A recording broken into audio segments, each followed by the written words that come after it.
Hey, all, just some social paintball. What I want to do is go over my i4 DyeCam mask real quick with you, how I take care of the mask, what products I use to treat it, how I store it, and how I use my Goggle cam with the mask, how I mount it, all my preferences for those things, as well as any tips and tricks I can throw in there for you that may help with playing with the i4 in all different seasons. So let's go take a look at it.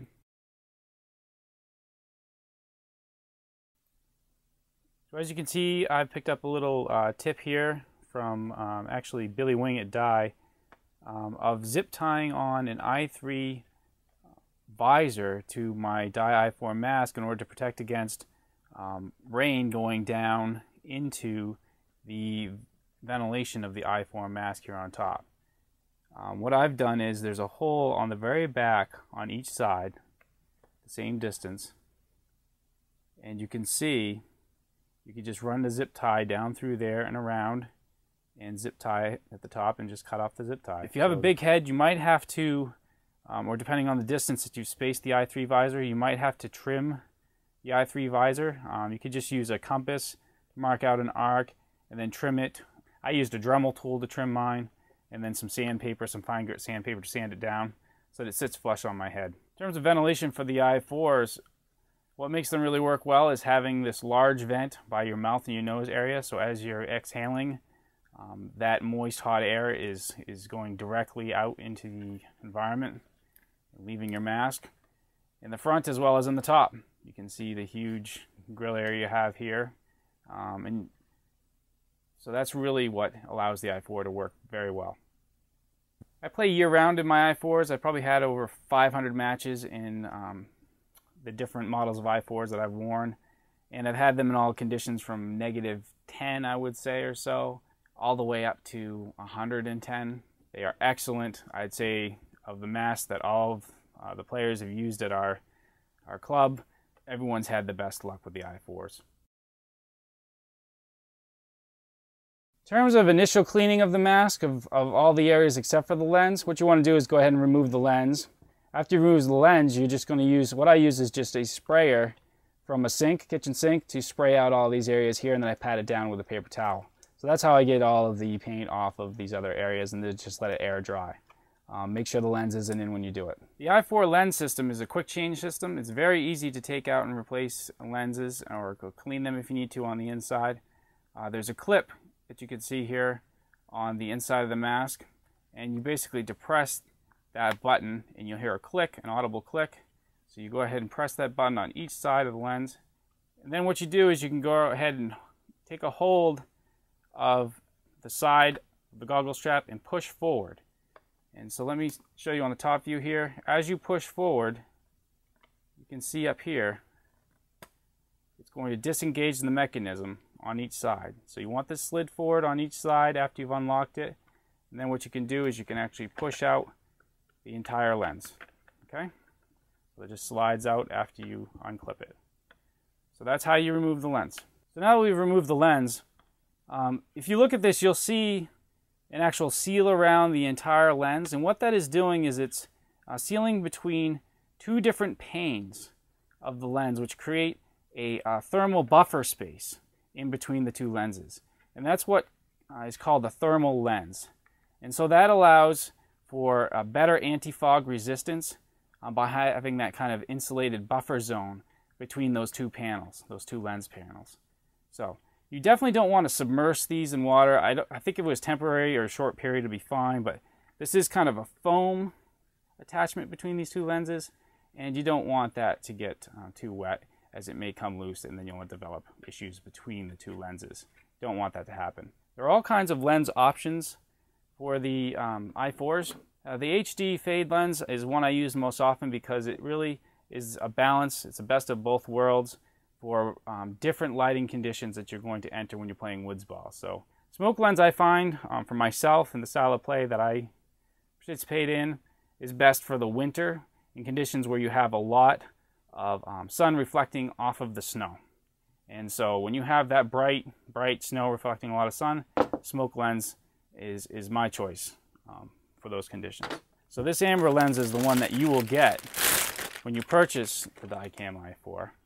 So you don't have the tint on the top, as you saw. with the HD fade lens. Okay. You're going to have better contrast with the yellow or amber lens in kind of shadowy or darker conditions. And so I believe that's why they included that with the DyeCam i4, is because really the tactical DyeCam mask was planned for the woods ball player. Let me talk a little bit about what I do for lens care. And I know everyone's going to have their own kind of methodology. What I use is a product called FogDoc. FogDoc is FOGDOC, I believe .com. And FogDoc, if you Google that up, you'll find the company. It's just an excellent product. I've used different ones, and I find that this works the best. The way I tested this initially was by putting it on my bathroom mirror, and I like to take really, really hot showers, and my wife can fog up pretty much the whole house by taking a shower like that. And so I put this on the mirror in the bathroom, and I swear that mirror did not fog from her showers for a good 3 weeks. After a while, you kind of will see this product start, you'll see streaks going down the mirror. It still won't fog, but you'll see streaks as the product kind of loses its effectiveness, and then you'll have to retreat it. So FogDoc is what I use for anti-fog, even though you do have the thermal lens on the DyeCam i4 mask. I also used the FogDoc. Okay, now let's look at how you actually apply the FogDoc. It's really pretty simple, but easy to mess up if you haven't read the directions. What you want to do is take your FogDoc, which you've stored hopefully in a cool place. The refrigerator is a good place to store it, so it doesn't get as goopy as this. This one's been sitting out for a couple of minutes, warmed up to room temperature. And just coat your fingers, and then go ahead and rub them on the lens. And what you want is like a thin film of this product. So make sure you coat all surfaces of the inside of the lens here, and you'll see it develop a glossy kind of haze, just like waxing a car. And this is what you want to see. You don't want to goop this on. You don't need to goop it on. You just want a thin film of this FogDoc across the whole surface, and then go ahead and let it haze up. I actually treat both sides of my lens, both lenses. I don't believe it's a necessity. The inside lens is probably the most important, and it's just a habit that I have. Maybe it's one of my rituals. Maybe it makes a difference, maybe it doesn't. But it's what I do, what I've always done. And like I said, I've only ever had fogging barely in the corners here on the i4s, no matter what conditions I've been in. Once the FogDoc has formed the haze, you want to go ahead and take a polishing microfiber cloth. So don't use some other products, or use the same cloth that you use to kind of do the rough clean to get the paint initially off your mask. Have a separate cloth for this that's just for essentially polishing and off this FogDoc. I try to wipe just up and down direction, so just do the best you can. Make sure you get all surfaces on both sides, completely polish that product out. And you can see here, you really have great visibility through that mask, and you have the anti-fog now applied to your lens. Put the lens back in, just reverse the process with one key exception. So you go ahead and line this holes up, push it in from the front, secure it. There's actually a hook, and that hook needs to go and engage in with the actual lens system. So you're going to make sure that that hook is into that square opening on each side. So you can see here, I take this hook, this black hook, and engage it into that square opening, and then go ahead and just pull back on the strap, and you will hear an audible clicking noise, a snap, as you secure the mechanism that you depressed earlier to disengage the lens. You'll hear a click. So once you have a click on each side, your lens is reinstalled and you're ready to go. When I play, I have a small pouch where I keep the FogDoc for when I might need it during a long game or a long day of playing, as well as the polishing cloth in there separate.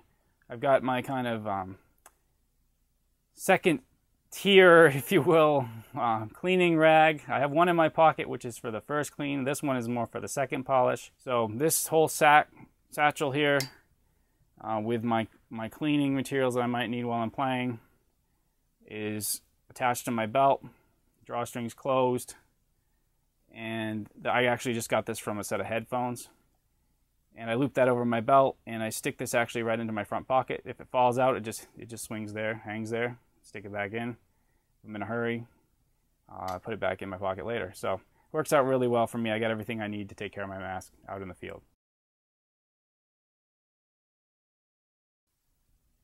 Many of you know I run with a Headcam, and I always get the question on how do I prefer to treat this camera and attach it to my i4s. What I do is essentially I bought this waterproof Contour HD cam case. It's all orange when you get it, so I just sprayed it black. Essentially, this is a waterproof case.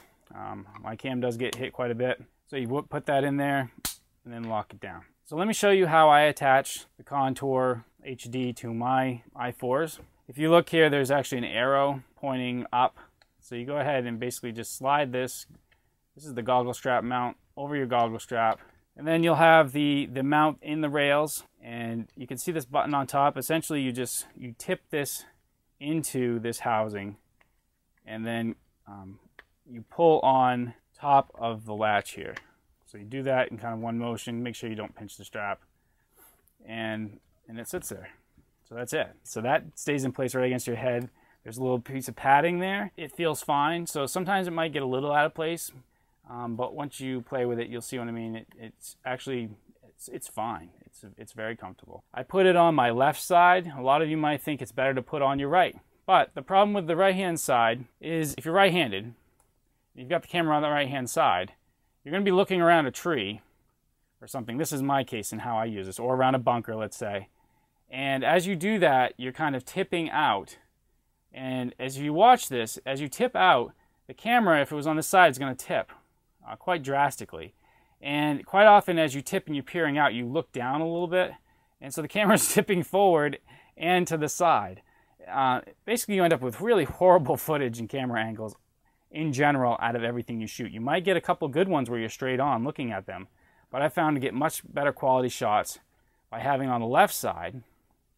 And then what I do is, the Contour HD has an actual adjustable lens here, an angle from the lens. So you just can actually turn. There's a notch on the top, a white notch, and you can turn to compensate for the angle of tilt of the camera on your head. The Contour HD, thought about this, thought about how you're going to use it. When you turn it on, it actually has 2 red dot lasers. Anytime you want the red dots, you just press it once, and the red dots will come back on. So 2 lasers, and you can basically point them at a fixed point, and when you do so, you can then determine the angle that you need for adjustment of the lens. You can see I can really drastically adjust this. I found that just slightly tilted works the best. It gets me the straightest footage, although you'll notice with my Headcam, you do quite often still get kind of a tilted view when I'm running straight, because I have it slightly off center, because for the most part I want you to see when I'm shooting, and I want it to be level when I'm shooting. Okay, so we've cleaned up the whole mask, we've put the fog dock on, showed you how the goggle strap works. So last bit of care really is to essentially make sure you're storing your mask in the bag that it came with. What I do is I have a larger mask bag. Rat4 made this one, and I put all my mask supplies into that one bag and close it off. Put that into my gear bag. One real quick tip for you, thing that I learned kind of the hard way, is that the KM straps don't fit onto the as a replacement onto the Dye i4 masks. So that's just something I learned the hard way. Just wanted to share with you all. Okay, so in terms of positives, well, I've got a lot of great things to say about the i4. Doesn't fog. I get -10 up to 110. Literally guarantee that. I played it all conditions of humidity. State of Maine is good for testing those kinds of things. Even face down for pretty long periods. You might, get a little bit of fog in the corners here, but if you're putting your head up every now and again, because of these vents on the top, it's still not going to fog. So I've had just the best luck with these, as well as my teammates have pretty much all picked up i4s. They're big guys like me, older guys, many of them, and they're very happy with them as well. So we really have nothing but great things to say about the i4s in terms of how they handle the climate and fogging conditions. And I do use anti-fog with them, so that does help as well, an added layer of protection. The strap is really comfortable, the earpiece is really comfortable. I showed you how I attach the goggle cam, fits right in there snug. I love the profile on them, I like how small and light they are. Really, overall, very happy with the mask, and it's really my mask of choice. So the negatives, there are a couple major ones for some folks, especially the folks that play speedball. You, with this mask, are exposed more. You're exposed more in your jaw, potentially, depending on the shape of your face, and your chin, as well as the top of your head above kind of where your bandana would sit if you're wearing one. So let me just put this on and show you. You can kind of maybe see on the side of my jaw here that it's partially exposed. If I'm yelling and screaming, it's going to be dropping down even more. So I potentially could, right there, take a jaw hit if I'm yelling and screaming. But I'm talking right now, you know, you don't have much of a target. If I'm kind of hunched down and shooting, even less of a target, but potentially could take a hit right there on the jaw. I've only had it happen a couple times, literally in all the matches I've had, twice, I believe. But I play woods ball, I don't play speed ball, and I know with the speed ballers, it's a very legitimate concern for some people, depending on the shape of their face. You're also going to take more hits on the top of the head, up. You're going to have your bandana here. You might double them up. A lot of people double them up to protect against this, but you'll take more shots here over the top of the bunkers, and then they'll kind of slide back. So you'll have more kind of bumps and bruises up there. I'm okay with that because, you know, your head and your skull is the thickest bone in your body. I mean, you can take the damage. That's really the two major negatives that are going to make you want to seriously consider whether you want this mask or not, is the shape of your face and how willing you are to balance, you know, being able to see more and have it not fog and such against potentially a little more pain. So that's my review of this mask. I highly recommend this. This is the only mask I recommend for Maine weather, that's for sure. Get one. I mean, as long as you take some pain.